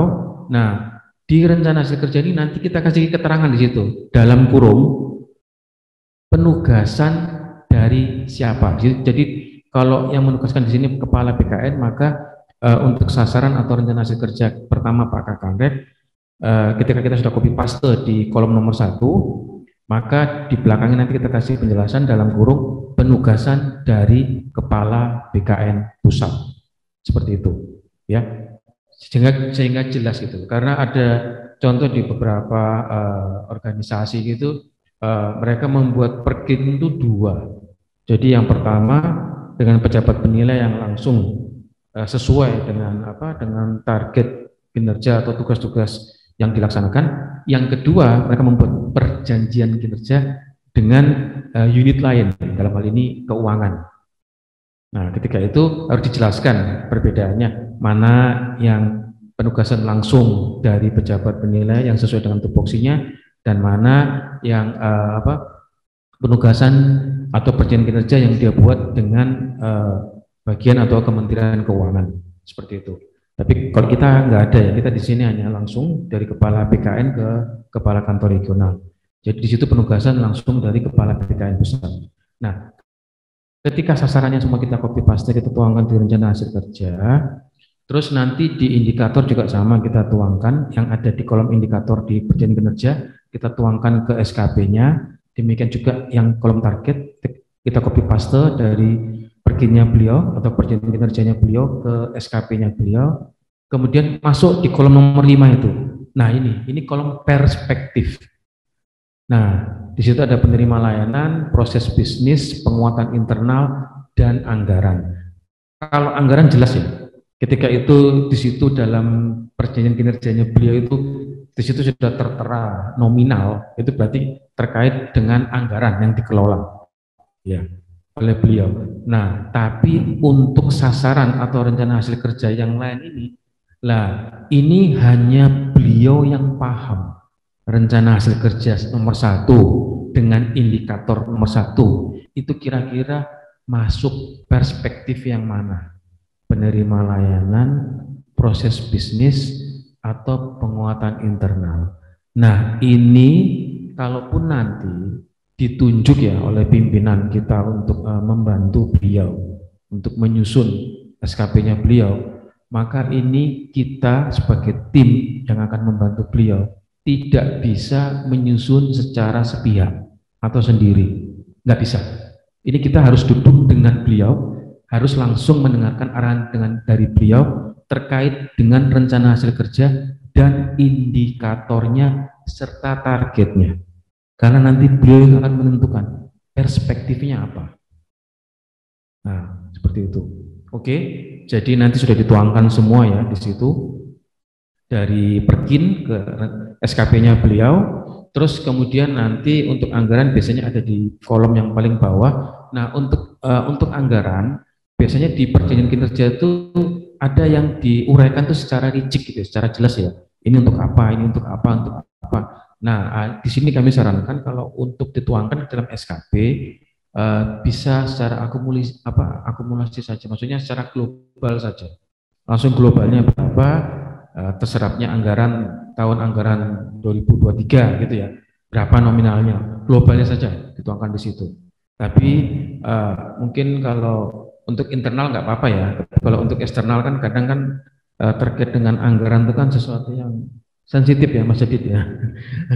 Jadi boleh dituangkan dalam bentuk nominal, boleh juga dituangkan dalam bentuk persentase.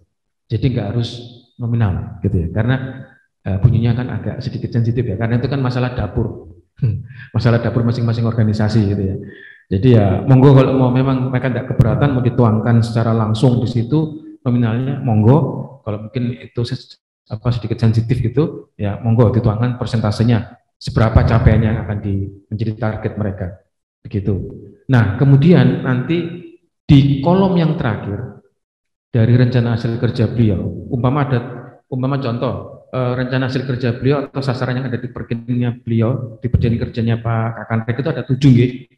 Nah, setelah tadi termasuk kolom anggaran ada di dalamnya, nanti di kolom terakhir nanti ada kolom yang disediakan oleh BKN. BKN ya, ini hasil kesepakatan kami bersama di pusat waktu itu. Ini itu ada satu kolom tambahan di luar perjanjian kinerjanya beliau. Ya, kami biasa bercanda menyebutnya rencana hasil kerja sapu jagat. Nah itu atau rencana hasil kerja yang bunyinya itu terlaksananya direktif pimpinan. Nah, itu kenapa dituangkan juga di situ, padahal tidak ada di perjanjian kinerjanya beliau. Itu untuk mengakomodir tugas-tugas yang diberikan oleh pimpinan di luar tupoksi Bapak Ibu sekalian. Ya. Jadi ketika pimpinan memberikan tupoksi, ingat, perenpanaman agile loh tadi ya. Mekanisme kerjanya kan agile, kan jadi terserah pimpinan toh. Ketika contoh sini saya diberikan tugas A gitu ya, ketika saya kerjanya lelet lambat gitu terus pimpinan langsung mengambil diserahkan ke Mas Dimas, nggak apa-apa. Nah, ketika itu masuk begitu ke Mas Dimas, ternyata di Mas Dimas tidak ada di tupoksi Mas Dimas, dimasukkan ke rencana hasil kerja yang tadi bunyinya terlaksananya direktif pimpinan. Dituangkan di situ, dimasukkan di situ. Terus itu perlu lagi, nggak serta-merta dimasukkan di situ. Kita harus ada dialog kinerja dengan pimpinan yang memberi tugas. Kita bertanya, Pak, mohon maaf, atau Pak, Ibu, mohon maaf, tugas yang Bapak berikan kepada saya ini kan di luar tupoksi saya. Nah, kita akan bertanya, apakah menurut Bapak itu masuk prioritas tinggi atau rendah? Kalau menurut beliau itu urgent dan berdampak kepada organisasi dan beliau menentukan bahwa itu masuk prioritas tinggi, maka dimasukkan ke kinerja utama. Meskipun itu bukan tupoksi. Ya. Tapi ketika beliau menentukan, oh enggak Mas Dimas, ini masih masuk prioritas rendah gitu. Ya sudah, berarti masuk ke kinerja tambahan. Ya, gitu ya. Jadi harus ada dialog kinerja. Nah, biasanya nanti di sini yang putus ini, missing linknya di sini. Ya, enggak. Jadi ini makanya sebenarnya ruhnya perenpanam ini terkait dengan agile tadi itu, kenapa bisa agile atau bisa dinamis dan lincah mekanisme kerjanya, itu karena ada dialog kinerja, ada koordinasi di dalamnya. Kalau nggak ada itu akan kesulitan nanti, dan juga nanti bisa terjadi banyak benturan, gitu ya. Jadi itulah pentingnya dialog kinerja di perenpanam. Ya, gitu gitu. Nah, ini yang form hasil kerja. Nah, ini dengan form perilaku kerja jadi satu sheet gitu ya, satu halaman. Bisa lanjut, Mas? Nah, ini yang tadi perilaku kerja yang terkait dengan berakhlak. Ya, di sini ada 7 poin atau 7 item. Nah, masing-masing masing-masing poin itu ada memiliki 3 item ya. Contoh seperti berorientasi pada pelayanan itu memiliki 3 item seperti memahami dan memenuhi dan seterusnya itu nama cekatan, terus melakukan perbaikan tiap nanti itu semua melekat ya, melekat kepada Bapak Ibu, given. Jadi pimpinan tidak bisa memilih salah satu ya, itu sudah melekat. Nah, nanti di kolom ekspektasi khusus pimpinan baru akan diberikan masukan atau pendapat dari pimpinan terkait dengan perilaku kerja pegawai tersebut. Nah, ekspektasi khusus pimpinan di sini untuk di form perilaku kerja hukumnya tidak wajib. Jadi ketika pimpinan tidak mengisi tidak masalah. Pimpinan mau mengisi boleh, itu lebih bagus lagi. Nah, ya, contoh seperti Mama tadi, saya ya, Mama terkait dengan berorientasi pada pelayanan di poin atau di item yang ramah cekatan gitu ya. Umpama saya itu orangnya apa ya, jutek gitu ya, nggak senyum dan apa. Mama di ekspektasi khusus pimpinan beliau bisa memberikan saran dalam memberikan pelayanan harus lebih ramah, harus lebih harus murah senyum, silakan situ, nggak apa-apa gitu. Tapi itu nggak harus ya, itu nggak wajib ya. Nah, nanti di form yang namanya form umpan balik itu hukumnya wajib, pimpinan harus mengisi karena itu terkait dengan nanti penilaian SKP kita ya. Oke, ini terkait dengan SKP JBT. Lanjut Mas. Ya, ini tadi yang namanya manual indikator. Nah, ini tadi. Ini yang harus dibedah sesuai indikator. Ya, yang di rencana hasil kerja itu kita copy paste yang ada di SKP JBT tadi di kolom rencana hasil kerja. Bunyi rencana hasil kerja itu apa? Sesuai dengan sasaran yang ada di perginya beliau. Itu kita tuangkan di kolom rencana hasil kerja. Nah, terus untuk terkait ukuran keberhasilan atau indikatornya itu sama, kita copy paste dari yang SKP-nya JBT itu di kolom indikator, kita tuangkan ke kolom itu ukuran keberhasilan atau indikator itu. Nah, ini mulai dari kolom yang nomor 3 itu, tujuan, deskripsi, satuan pengukuran, dan seterusnya, itu kita harus duduk bersama dengan beliau. Maaf, dengan catatan ketika Anda ditunjuk ya untuk membantu beliau menyusun SKP-nya beliau ya, karena ini yang paham betul hanya beliau. Tujuan dari indikatornya itu apa, definisinya seperti apa, terus formula yang beliau inginkan itu seperti apa, mau di rata-rata atau mau dibikin global. Nah, seperti itu semua ini kan yang paham hanya beliau. Nah, makanya ini yang tadi saya bilang, pola SKP yang sekarang itu air terjun, bukan seperti dulu lagi air mancur. Karena apa? Ya karena faktor ini. Ini kan yang paham hanya beliau. Jadi ketika ini belum jadi, termasuk SKP-nya itu belum jadi, maka yang di bawahnya akan kesulitan untuk menyusun SKP. Karena nunggu ini, untuk kita bisa paham gitu loh. Tugas-tugas beliau itu yang akan kita intervensi itu seperti apa. Nah, dari sini ya nanti akan tertuang. Itu terus sampai di bawah. Nanti satuan pengukurannya itu bentuknya seperti apa, terus kualitas dan tingkat kendalinya seperti apa. Nah, itu semua itu kita butuh arahan dari beliau. Maksudnya yang menyusun SKP JBT. Kalau di sini berarti Pak Kakak. Termasuk periode pelaporannya. Beliau menginginkan bulanan, triwulan, atau tahunan. Ya, seperti itu. Itu manual indikator. Tapi ini hanya di level JBT ya. Jadi kita semua di sini nggak menyusun. Tapi kita akan siap-siap saja kalau nanti beliau menunjuk untuk membantu penyusunannya, ya berarti kita harus paham gitu. Ya. Dan ini tetap butuh ya, butuh bimbingan dari beliau, butuh arahan dari beliau. Disitulah pentingnya dialog kinerja. Ya. Oke, lanjut. Setelah manual indikator, masuk ke lampiran SKP. Ini yang tadi saya bilang, terkait 3 item yang ada di lampiran SKP. Dukungan sumber daya, skema pertanggungjawaban, dan konsekuensi. Untuk sumber daya tadi, sumber daya manusia yang dibutuhkan oleh Pak Kakandek di sini apa saja, butuh analis berapa, prakom berapa, peralatan humas berapa, nah itu dituangkan di sini. Dan skupnya besar ya, karena skupnya organisasi, kantor regional. Demikian juga sarprasnya beliau butuh apa. Sini cukup juga sama, skupnya besar. Ketika itu bunyinya kepala bidang atau kepala bagian, maka skupnya lebih kecil, ya hanya bagian atau bidang tertentu. Nah, untuk skema bertanggung jawabnya sama seperti tadi saya sampaikan, ini dibuat outputnya sesuai indikator beliau. Nah, ketika indikatornya tadi seperti Pak Kakak contoh 14 ya, di sini seharusnya idealnya 14. Kecuali ada beberapa indikator yang serumpun, itu bisa dibuat dalam satu laporan. Itu bisa monggo. Ya. Terus konsekuensinya seperti tadi saya sampaikan, apabila ada yang positif, ada yang negatif, kalau yang sesuai ekspektasi pimpinan, maka ya tergantung di sini juga kembali tergantung bargaining ya atau tawar menawar ya. Ketika saya memenuhi ekspektasi, rewardnya apa? Ketika tidak memenuhi ekspektasi, konsekuensinya apa? Jadi kita harus ada ya maksudnya sembodo lah. Ketika kita mencapai target, kita dapat reward apa? Ketika tidak mencapai target, kita harus siap. Istilahnya akan diberikan bimbingan, konseling atau mungkin semacam evaluasi, ya kita harus siap gitu ya. Oke, ini yang lampiran SKP. Kemudian lanjut slide berikutnya. Nah, ini untuk yang SKP JAJF. Ini yang tadi saya bilang tadi metrik. Nah, kalau yang di atas itu ini langsung dua level ini, dua tingkat ini. Karena sebenarnya kita hanya menyusun satu saja, yang atas itu. Yang atas. Tabel yang atas, kita hanya menyusun tabel yang atas. Ya.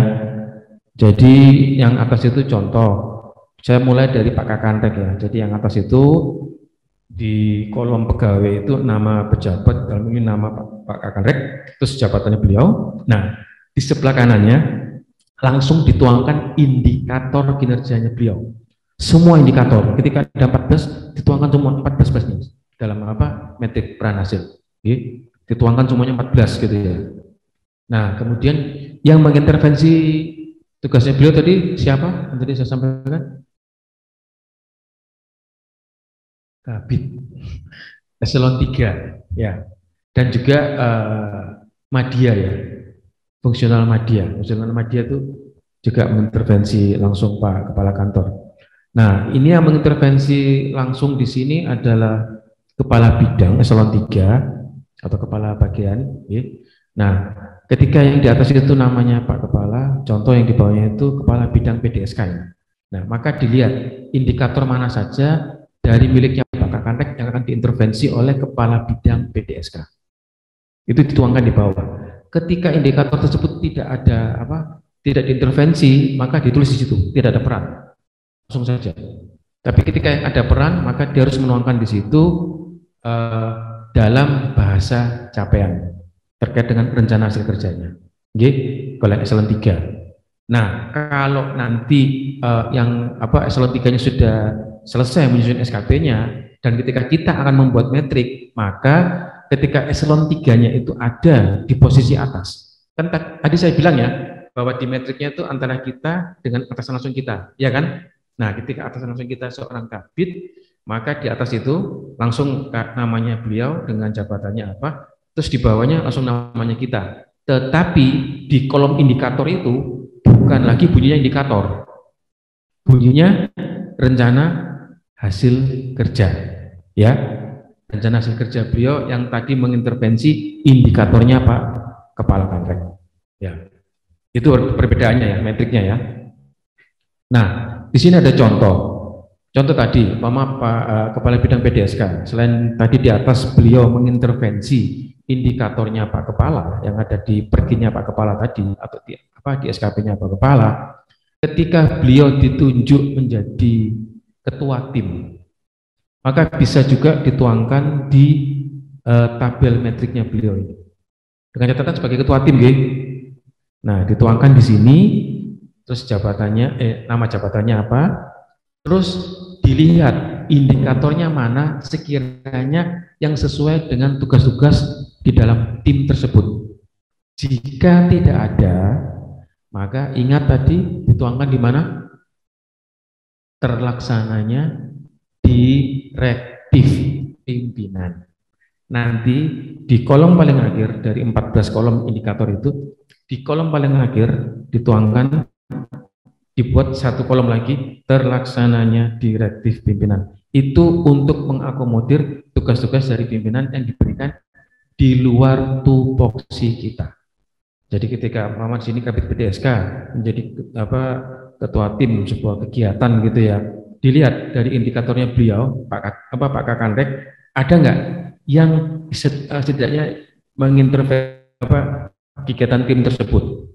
Sekiranya tidak ada, maka dimasukkan ke ranahnya direktif pimpinan. Ya, itu dengan catatan ketika Kabid PDSK menjadi ketua tim. Tapi ketika Kabid PDSK menjadi anggota tim, nah ini menyusun 2 tingkat, 2 level ini. Jadi yang di atas beliau menyusun ketika beliau mengintervensi tugas-tugas kepala Kanrek, yang tabel bawahnya beliau menyusun ketika beliau sebagai anggota tim mengintervensi tugas-tugas ketua timnya. Contoh, Kabid PDSK menjadi anggota tim RB, ya kan? Ketua timnya kan Kabak TU ya? Ya, ketua timnya Kabak TU. Nah, bisa saja Kabid PDSK itu jadi anggota tim RB. Nah, dalam hal ini beliau nanti akan menyusun 2 metrik, 2 tingkat ini. Jadi yang di bawah nama ketua timnya Kabak TU toh, terus di situ jabatan nama ketua timnya kan Pak Bas. Terus nanti nama jabatannya sebagai ketua tim RB. Nah, baru nanti di bawahnya nama Kabid PDSK dan jabatannya dalam tim sebagai apa. Terus kemudian mengintervensi tugas-tugasnya ketua tim yang mana. Ya, seperti itu. Kenapa ini dituangkan? Untuk nanti ketika terkait dengan penilaian SKP Bapak Ibu sekalian, ketika nantinya sekiranya, inilah yang tadi disebut pendokumentasian kinerja. Sehingga nanti ketika setidaknya, saya harap tidak ada ya, setidaknya nanti sekiranya terjadi ketidakpuasan terhadap penilaian atasan, kita punya buktinya, ya, punya evidennya. Ini Pak, saya mengerjakan ini Pak. Mohon maaf kok saya masuk kategori ini, gitu. Ya, untuk penilaiannya. Ya, seperti itu. Ya. Nah, untuk JAJF setelah menyusun metrik, kemudian lanjut ke SKP-nya. Nah, setelah dari metrik ini sudah dituangkan di dalam metrik, ya, mana-mana yang kita intervensi, terus kita tuangkan sini dalam bahasa hasil atau capaian, itu yang kita copy paste, kita tuangkan ke SKP-nya kita. Coba Mas ke SKP, tolong. Ya, nah ini SKP-nya JAJF, ya. Di kolom nomor 2 itu kita menuangkan rencana hasil kerja beliau yang tadi ada di SKP beserta indikatornya apa yang kita intervensi, ya. Jadi rencana hasil kerja beliau beserta indikatornya yang kita intervensi itu apa? Itu kita tuangkan di kolom nomor 2. Itu di situ bunyinya rencana hasil kerja pimpinan yang diintervensi. Kemudian yang tadi di metrik itu ya, yang kita intervensi ya. Nah, kemudian yang tadi kita sudah tuangkan di metrik yang tadi sudah jadi dalam bahasa hasil, tugas-tugas pimpinan yang kita intervensi, itu kita tuangkan di kolom nomor 3, rencana hasil kerja. Nah, kemudian kita menentukan aspeknya mau menggunakan yang mana, aspek kuantitas, kualitas, atau waktu. Biaya kayaknya nggak mungkin, karena kita nggak ada mengelola biaya. Biasanya cuma 3 saja, kualitas, kuantitas, dan waktu. Ya, terus nanti indikatornya bunyinya apa, laporan, dokumen, atau kegiatan, terus targetnya seperti apa, berapa, ya, seperti itu. Nah, untuk aspek ini saya tadi lupa sampaikan bahwa untuk aspek, kalau dulu di Permen 48, untuk aspek ini yang wajib ada di SKP itu aspek kuantitas, tapi di Permen 46 untuk aspek itu bebas. Kalau Bapak Ibu mau menuangkan ketiga-tiganya itu lebih bagus. Mau kuantitas, kualitas, waktu itu bagus. Gitu. Tapi kalau salah satu saja, ya enggak apa-apa. Saya mau menuangkan hanya kualitas Pak, monggo, enggak masalah. Kalau saya juga hanya kuantitas Pak, ya silakan, enggak apa-apa. Atau waktu saja, enggak apa-apa, bebas. Yang penting nanti Bapak Ibu bisa memberikan buktinya atau evidennya. Nanti di umpan balik, di form umpan balik. Oke? Ya. Oke. Lanjut, Mas. Ya, kalau untuk berlaku kerjanya sama ya. Di SKP JPT untuk penilaiannya untuk yang ekspektasi khusus pimpinan itu tidak wajib di sini. Ya. Oke, lanjut. Lampiran SKP-nya ya jelas tadi saya sudah sampaikan bahwa Kalau di sini kan tadi kan contohnya kepala bidang PDSK ya, mengintervensi tugas-tugas dari Kakanrek. Tentu saja ketika Kabid PDSK berbicara sumber daya, ya tentu saja skupnya lebih kecil di bidang PDSK. Ya, dibutuhkan berapa? Ya tadi saya contoh berapa audioan, terus berapa analis lah kalau mungkin ada, atau berapa asesor gitu. Terus kemudian juga terkait sarpras ya tentu saja kebutuhannya lebih sedikit daripada secara organisasi karena hanya untuk skup bidang. Nah, skema pertanggungjawabannya sesuai rencana hasil kerja beliau. Yang tadi tertuang di SKP berapa, dituangkan di sini juga outputnya bentuknya apa, dituangkan di sini sejumlah rencana hasil kerjanya. Konsekuensinya juga sama. Ini juga hasil tawar-menawar antara beliau dengan Pak Kakanrek. Ketika saya mencapai target, rewardnya apa? Ketika tidak, harus membodoh juga. Konsekuensinya apa? Gitu. Oke, lanjut, Mas. Ya, ini seharusnya ada form umpan balik ya. Tapi nanti di waktu praktek nanti Mas Adit bisa tunjukkan. Ya. Nah, kalau di ini yang ada di sini contohnya form evaluasi. Jadi ini udah form evaluasi. Nah, kalau form umpan balik untuk di template bawah itu yang mulai dari kolom 1 sampai kolom 7 itu sama persis. Itu sama persis di form umpan balik. Jadi di situ ada rencana hasil kerja, indikator, target, perspektif, realisasi. Ini untuk yang SKP JPT ya. Bentuknya sama. Nah, cuman ada perbedaannya kalau di form evaluasi itu yang di kolom atas itu di pola distribusi itu seharusnya di situ ada gambar kurva. Ya. Itu untuk nanti untuk membantu terkait dengan pola distribusi, menetapkan pola distribusi ke bawah. Ya. Oke, lanjut Mas. Ya, ini sama. Nah, coba sorry Mas, kembali ke atas tadi, sorry. Kembali sebelumnya. Ya, sorry, saya lupa. Untuk realisasi di sini kan beliau dalam hal ini Pak Kakanrek ya, karena ini SKP JPT atau beliau menuangkan di sini bukti dukung atau evidennya terkait dengan rencana hasil kerja beliau untuk dilihat atau diperiksa oleh pimpinan dalam hal ini Pak Kepala BKN. Nah, untuk realisasi di sini atau bukti dukung atau eviden di sini tidak harus dalam bentuk itu ya hard file atau seperti apa gitu ya. Tapi bisa kita hanya menuangkan di situ dalam bentuk link. Kan semua sudah punya Google itu email loh, berarti punya Google Drive kan, ya kan? Nah, bisa disimpan di Google Drive terkait bukti atau eviden dari hasil kerja teman-teman sekalian atau Bapak Ibu sekalian yang ada di Zoom. Nah, disimpan di Google Drive. Terus kemudian nanti ketika mau menuangkannya ke SKP Bapak Ibu sekalian, bisa hanya copy linknya saja. Nanti dituangkan di SKP. Ya. Nah, sehingga nanti ketika pimpinan atau pejabat penilainya ingin memeriksa, tinggal mengklik saja linknya itu, maka sudah keluar jadi laporannya di situ. Ya. Nah, untuk yang di kolom nomor 7 di form umpan balik ini hukumnya wajib. Untuk di hasil kerja, ya di template hasil kerja ini, untuk form umpan balik yang berhak memberikan penilaian di situ hanya atasan langsung atau pejabat penilainya, ya. Tetapi di form atau di template yang berlaku kerja di bawah Mas, tolong yang selanjutnya. Nah, di sini ya di kanan itu ya. Ya, untuk yang di kanan itu yang di form umpan balik, di kolom umpan balik maaf, di form berlaku kerja ini di kolom umpan balik. Nah, untuk yang di sini yang berhak memberikan penilaian 360.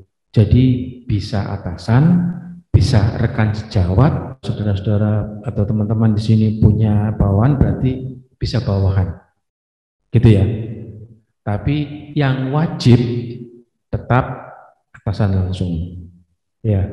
Jadi yang rekan sejawat dan bawahan mau memberikan masukan di perilaku kerja, di form perilaku kerja, monggo. Tidak pun tidak masalah.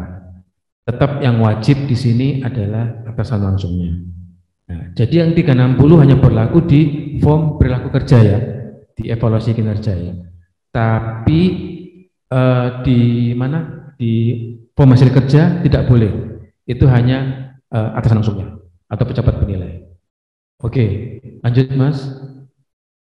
Ya, terus sama ini masih sama yang JPT. Ya, ini untuk yang punyanya JAJF seperti itu formnya. Ya, jadi mulai dari kolom 1 sampai kolom nomor 6 itu sama persis dengan yang ada di SKP-nya JAJF. Sama persis. Ya. Cuman di form umpan balik ada tambahan 2 kolom itu. Kolom bukti dukung atau eviden dan umpan balik. Nah, kalau di form evaluasi ada tambahan yang gambar kurva di atas ya, di pola distribusi itu. Ya, oke. Terus kemudian lanjut, Mas, di bawahnya ini sama seperti tadi penilaiannya. Ini bisa rekan sejawat, bisa atasan langsung. Kalau yang tadi di form hasil kerja hanya atasan langsung. Oke, lanjut, Mas. Ya, terus. Nah, ini yang di dokumen evaluasi kinerja. Ya, untuk di sini seperti tadi saya sampaikan ada 3 ya nanti yang akan dituangkan di sini. Pegawai yang dinilai, pejabat penilai, dan atasan pejabat penilai. Gitu. Nah, untuk yang itu yang dilingkari itu ya terkait dengan dasar tunjangan kinerja pegawai. Ya. Untuk predikat kinerja pegawai di sini diharapkan nanti ke depan, ya ke depan ya, masih ke depan ya, masih belum, jadi belum pasti ini. Entah kapan kira-kira Mas Jadid PPKJ itu disahkan gitu ya. Ya, nanti kalau saya disahkan itu ya PP gaji kesejahteraan ya terkait single salary itu ya. Nanti ini dampaknya cukup besar ini terkait dengan predikat kinerja pegawai. Karena ini nanti akan menjadi dasar untuk memberikan tunjangan kinerjanya. Ketika masuk kategori butuh perbaikan masih aman gitu Mas Alif? Masih aman ya. Saya pokoknya menurut Mas Alif ya, masih aman, masih aman. Tapi kalau sudah di bawahnya butuh perbaikan kurang dan sangat kurang, itu nanti ke depannya kalau sudah diperlakukan ya PP gaji ya dan kesejahteraan, kalau seorang pegawai predikat kinerja pegawainya masuk kategori kurang dan sangat kurang, ketika aturan terkait single salary itu sudah diberlakukan, maka untuk ASN yang mendapat predikat kurang dan sangat kurang tidak akan menerima tukin. Nah, di sini baru kelihatan Permen 46 sedikit kereng, gitu ya. Jadi ketika masuk kategori butuh perbaikan, baik dan sangat baik, itu masih ya, kami masih bilang itu masuk zona aman. Tapi kalau sudah masuk di kategori kurang dan sangat kurang, itu tidak akan menerima tunjangan kinerja. Terus untuk yang terkait dengan kenaikan gaji berkala, itu hanya masuk di kategori ketika seorang PNS itu mendapatkan predikat kinerjanya baik dan sangat baik. Karena yang diperhatikan adalah perilaku kerjanya. Jadi ketika akan mengajukan untuk kenaikan gaji berkala, ketika seorang pegawai itu masuk kategori baik dan sangat baik, baru bisa diajukan untuk KGB, kenaikan gaji berkala. Di luar kategori itu tidak bisa. Demikian juga yang untuk penerimaan tukin. Untuk penerimaan tukin itu hanya di kategori sangat baik, baik dan butuh perbaikan. Untuk kurang dan sangat kurang itu tidak akan menerima tukin. Itu nanti kalau PP tentang gaji dan kesejahteraan diberlakukan. Ya, jadi sekarang masih masa transisi perpindahannya dari perempuan 8 ke perempuan 6. Tapi nggak tahu nanti kedepannya kapan. Kita juga ya sama-sama menunggulah. Kalau itu nanti berlaku itu ya itu tadi sangat berisiko ketika seorang pegawai itu masuk di kategori kurang dan sangat kurang. Makanya tadi di awal saya sampaikan bahwa ini SKP organisasi, bukan SKP individu. Ketika itu SKP organisasi, maka menggambarkan SKP JPT, ya kan? Nah, makanya tadi kenapa mekanismenya agile, lincah, dinamis. Pimpinan itu mempunyai dalam tanda kutip ya, bisa menggunakan segala cara demi tercapainya target organisasi. dalam tanda kutip dan dalam arti positif ya, mohon maaf, tolong digaris. Di sini dalam arti menggunakan segala cara untuk mencapai target organisasi dalam arti positif. Karena ini dampaknya di sini. Karena SKP organisasi itu menggambarkan SKP JPT-nya. Ketika JPT-nya mendapat kategori butuh perbaikan, itu nanti secara pola distribusi nanti sudah ada skemanya nanti, pembagiannya itu mana-mana yang akan menerima, mana-mana yang akan yang masuk kategori sangat baik, berapa yang masuk kategori baik, berapa masuk kategori butuh perbaikan, itu udah diatur di situ. Nah, itu makanya pentingnya di situ terkait dengan apa SKP JPT itu. Jadi makanya kita harus ya semaksimal mungkin ya kita menunjang target kinerja dari Pak Kakanrek, karena kalau tidak dampaknya besar. Ketika beliau umpama masuk kategori butuh perbaikan untuk nilai atau kategori penilaian organisasi Kanrek 2 BKN, dampaknya besar. Bukan hanya di beliaunya, tapi sampai ke bawah. Gitu, ya. Oke, lanjut. Saya cepat saja. Sudah diingatkan ini. Makasih. Iya, baik. Nah, untuk apa? Nah, untuk penilaian di sini ya, untuk terkait penilaian periodik itu ya, untuk kinerja organisasi, kalau untuk penilaian periodik per triwulan itu ya. Jadi kan kalau dibagi per triwulan dalam 1 tahun kan berarti kan ada 4 gitu, 4 triwulan gitu. Nah, untuk untuk penilaian periodiknya itu didasarkan pada target yang ada di PK, di Perkin. Ya, nanti di akhir tahun baru akan disandingkan dengan laporan RB. Ya, seperti itu. Nah, ketika sudah ditetapkan ya targetnya seperti apa, maka kemudian selanjutnya akan ditetapkan pola distribusinya ke bawah. Nah, sehingga dari pola distribusi ke bawah ini kita akan tahu predikat kinerja dari masing-masing pegawai yang ada di organisasi tersebut. Begitu penggambarannya. Nah, oke, lanjut, cepat saja. Ya, ini untuk penilaian perperiodik. Nah, itu di situ ada yang di sebelah kiri itu ya. Itu semua disesuaikan sama ini ya, sama PK dari beliau atau perginya beliau ya. Untuk triwulan-triwulan yang awal itu, triwulan 1, 2, 3, itu disesuaikan dengan penilaiannya dengan perjanjian kinerja untuk targetnya. Ya. Nah, yang di kolom kanan itu yang ini yang tadi yang saya masukkan dengan kuadran tadi itu ya. Jadi disinilah nanti akan ada pengkategorian mana-mana nanti yang akan menerima tukin dan mana-mana yang tidak akan menerima tukin. Termasuk juga di sini juga termasuk pengkategorian untuk mereka yang nanti mendapatkan hak untuk mendapatkan kenaikan gaji berkala juga ada di 9 box itu.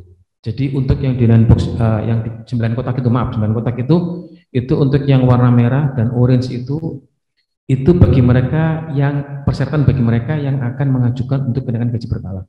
Hanya di kotak 4 itu.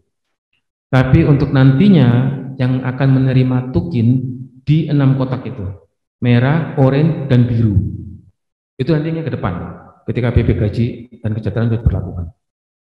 Untuk yang di kolom sebelah kiri itu nantinya tidak akan menerima. Ya. Dan periodik, terus kemudian lanjut, Mas. Ya, ini yang akhir tahun nanti akan disandingkan dengan laporan RB. G. Lanjut saja cepat saja. Ini penjelasannya terkait dengan hasil kerja dan perilaku kerja. Terus saja. Nah, ini nanti kurvanya. Ya, saya cepat saja. Saya kurang 2 menit ini kata Mas Alid tadi. Ya, ini terkait dengan kurva. Nah, nanti di sini naik ke atas Mas, coba sebentar. Nah, ini ya. Ini kurva ini nanti akan membantu terkait dengan penetapan pola distribusi untuk predikat kinerja dari masing-masing pegawai. Nah, ini yang nanti ada di form evaluasi. Ini dampaknya sangat besar nanti. Karena ini terkait dengan berbicara dengan tunjangan kinerja. Ya, karena arahannya Menpan ke depan kalau bisa ya kita tuh menyusunnya per triwulan gitu loh. Karena ke depan itu nanti ketika PP gaji dan kesejahteraan itu kalau diberlakukan, yang kami dengar itu kita nanti akan terima tukinya itu per 3 bulan. Ya. Soalnya jadi ya untuk yang yang punya mohon maaf yang punya cicilan juga kepikiran nanti kalau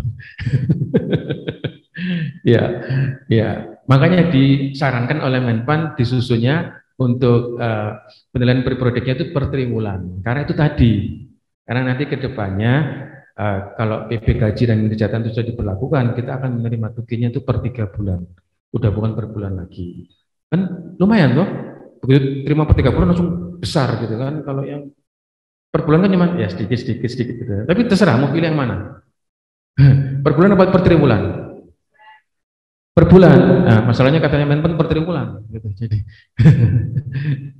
jadi kan ya nanti nah ya nanti kita tunggu saja gimana oke